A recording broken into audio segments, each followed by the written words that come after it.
삶인 겁니다. 바로 그것이 자기 부인이죠. 예수님은 자기를 부인하셨습니다. 그것은 나를 주장하지 않는 삶의 자리로 나아가는 것을 말합니다. 내가 산 것은 오직 내 안에 그리스도께서 사시는 삶, 이것이 나의 자기 부인인 것이고, 내가 나를 주장하는 것이 아니라 예수 그리스도께서 나를 주장하시는 삶, 이것이 오늘 하나님의 백성인 우리들이 가져야 될 마음의 상태인 것이고, 그 상태가 가난한 상태라고 말할 수 있는 겁니다. 즉 나를 입증하는 삶, 내 영광을 추구하는 삶이 아니라 하나님의 계획과 뜻을 이루는 삶, 이것이 오늘 우리들이 우리의 삶에서 보여줘야 될 삶이 되는 것이고, 바로 그러한 사람이 복이 있는 사람이고 천국을 소유한 사람이다라고 예수님께서는 말씀하시고 있는 겁니다. 내가 없는, 나를 주장하지 않는 가난한 사람은 하나님 나라의 상태인 심령이 가난한 사람의 모습입니다.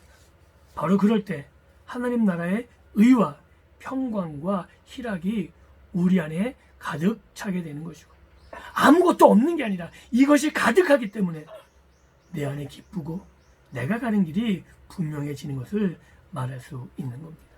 바로 이런 사람들이 가득한 교회, 이것이 행복한 교회라고 말할 수 있는 것이고, 이런 사람들이 모인, 심령이 가난한 사람들이 모이는 그 모임을 교회라고 말할 수 있는 겁니다. 그래서 교회는 자기 주장하지 않는 것이고, 만약에 교회가 자기 주장을 하고 있다면 바로 세속적인 모습이고 부유한 교회라고 말할 수 있는 거죠. 교회는 하나님 나라가 나타나는 일을 위해서 부르심을 입은 사람들의 모임입니다. 교회는 세상적인 일을 위한 기관이 아니라 하나님 나라 일을 위한 기관입니다.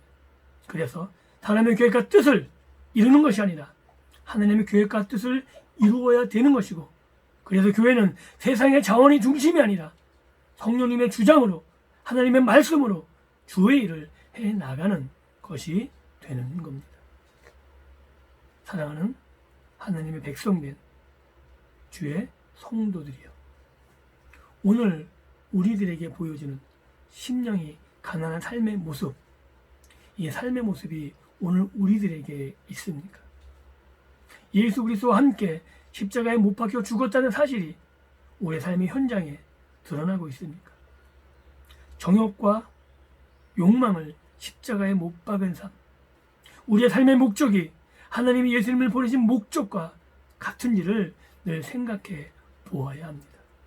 내가 스스로 행복을 찾지 않고 하나님께서 주시는 것에 만족하는 삶, 내가 스스로 세상의 목표를 정하는 것이 아니라 하나님 나라가 내 삶의 원동력이 되는 삶, 세상이 내 소망이 아니라 하나님 나라가 내 소망인 삶.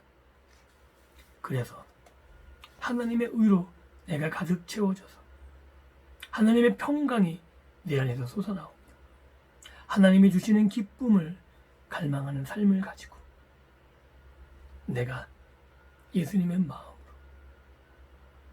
내가 나를 주장하지 않고 하나님의 주장이, 예수님의 주장이 나의 주장이 되는 그러한 믿음의 삶을 살아가는 우리 모든 가족이 될 수 있기를 예수님의 이름으로 축원합니다. 기도합니다. 하나님, 감사합니다. 심령이 가난한 자는 복이 있나니 천국이 저희 것이다라고 선포하셨습니다. 우리가 심령이 가난한 자입니까? 예수님의 마음을 품고 내 뜻과 내 주장이 아니라 내 안에 예수 그리스도의 주장이 살아나고 있습니까? 내 계획, 내 삶의 목표가 아니라 하나님의 계획과 하나님의 목표가 나의 삶의 목표가 되고 있습니까? 아니, 우리가 부자로서 이 땅을 살아가고 있지는 않습니까? 주님 불쌍히 여겨주셔서 내 힘으로 할 수 있기에, 내 의지로 되는 것이 아니기에 이 시간 하나님의 은혜를 구하옵나니 주의 은혜로 우리를 새롭게 하여 주셔서 우리가 예수 안에 우리의 정욕을 못 받고 예수님으로 살아가는 우리들 되게 하여 주옵소서. 감사드리며 예수님 이름으로 기도합니다. 아멘. 찬송가 434장입니다.